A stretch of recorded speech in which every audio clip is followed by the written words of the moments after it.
નમસ્કાર, સ્વાગત છે આપનું ઝી 24 કલાકના ડિજિટલ પ્લેટફોર્મ પર। હું ફાલ્ગુની આપની સાથે જોડાઈ ગઈ છું ને આજે છે 14મી ઓગસ્ટ એટલે કે શુક્રવાર અને આજના દિવસમાં રાજ્યમાં હવામાન કેવું રહેશે તે પણ આપણે જાણી લઈએ।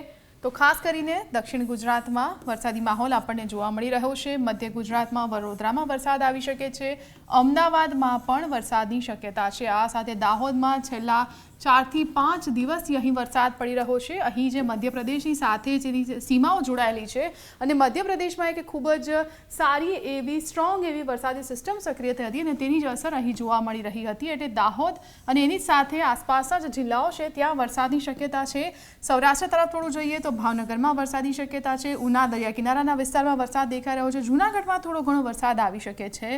આ જે દરિયા કિનારાના વિસ્તારો છે ત્યાં પણ થોડો વરસાદ જોવા મળી રહ્યો છે।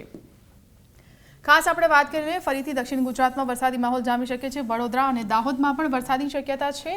આપણે રાજ્યની વાત કરીએ 4 થી 5 જેટલી સિસ્ટમ સક્રિય થઈ છે અને તેના જ કારણે મધ્યમ એવો વરસાદ છેલ્લા 2 થી 3 દિવસથી ગુજરાતમાં આવી રહ્યો છે।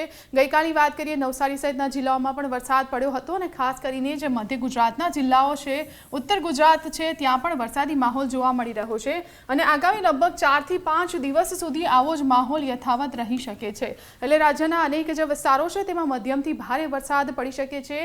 આજના દિવસમાં પણ અનેક વિસ્તારોમાં મધ્યમથી ભારે વરસાદની શક્યતાઓ આપણને જોવામાં આવી રહી છે।